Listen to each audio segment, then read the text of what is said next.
आपण बघत आहात 24 लोकव्यासपीठ 24 ऐतिहासिक शासन निर्णयाचे मनमाड इंदूर रेल्वे संघर्ष समितीकडून स्वागत। भूसंपादन प्रक्रियेत शेतकऱ्यांच्या अडचणी सोडवण्यासाठी शासनाचा आदेश। राज्य शासनाच्या महसूल व वन विभागाने राष्ट्रीय व राज्य महामार्ग रेल्वे तसेच पायाभूत सुविधा प्रकल्पासाठी होणाऱ्या भूसंपादन प्रक्रिये दरम्यान शेतकऱ्यांच्या ये-जा शेतापर्यंत मार्ग, सर्व्हिस रोड आणि स्थानिक समस्यांच्या निराकरणासाठी जारी केलेल्या महत्त्वपूर्ण शासन परिपत्रकाचे मनमाड इंदूर रेल संघर्ष समितीकडून स्वागत करण्यात आले आहे। समितीचे प्रमुख मनोज मराठे यांनी सांगितले की काही दिवसापासून समितीने महाराष्ट्राचे महसूल मंत्री चंद्रशेखर बावनकुळे यांना निवेदन देऊन मनमाड इंदूर रेल्वे प्रकल्पामुळे प्रभावित शेतकऱ्यांच्या समस्या निदर्शनास आणून दिल्या होत्या।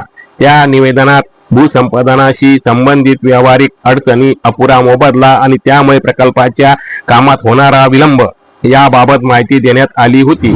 समितीने महाराष्ट्र शासनाने मध्य प्रदेशच्या धर्तीवर शेतकऱ्यांना न्याय मोबदला द्यावा, तसेच प्रकल्प अहवालात शेतापर्यंतचे मार्ग, पर्यायी रस्ते, सर्व्हिस रोड आणि इतर आवश्यक सुविधा समावेश करावा अशी मागणी केली होती। महसूल मंत्र्यांनी संबंधित निवेदन शासनाकडे पाठवल्यानंतर शासनाने या विषयाची दखल घेऊन संमतीने सांगितले। गेल्या 2 वर्षापासून भूसंपादन आणि मोबदला रकमेबाबत सुरू असलेल्या समस्यांच्या पार्श्वभूमीवर महाराष्ट्र शासनाने आता महत्त्वपूर्ण शासन परिपत्रक जारी केले आहे।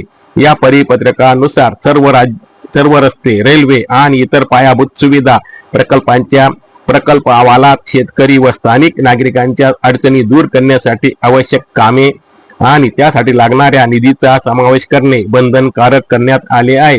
मनोज मराठे यांनी सांगितले की हा निर्णय शेतकऱ्यांच्या हिताचे संरक्षण करणारा आणि विकास प्रकल्पांना गती देणारा आहे। यांनी भारत सरकार, रेल्वे मंत्रालय आणि रस्ते वाहतूक मंत्रालयाकडेही महाराष्ट्र शासनाच्या या निर्णयाचा देशभर अवलंबन करण्याची मागणी केली आहे। सर्व प्रकल्पासाठी शेतकऱ्यांना बाजारभावानुसार न्याय, पुरेसा मोबदला देण्यात यावा, जेणेकरून भूसंपादना संदर्भातील वाद टळतील आणि मनमाड इंदूर रेल्वे सारखे महत्त्वाचे प्रकल्प वेळेत पूर्ण होतील, असेही त्यांनी म्हटले।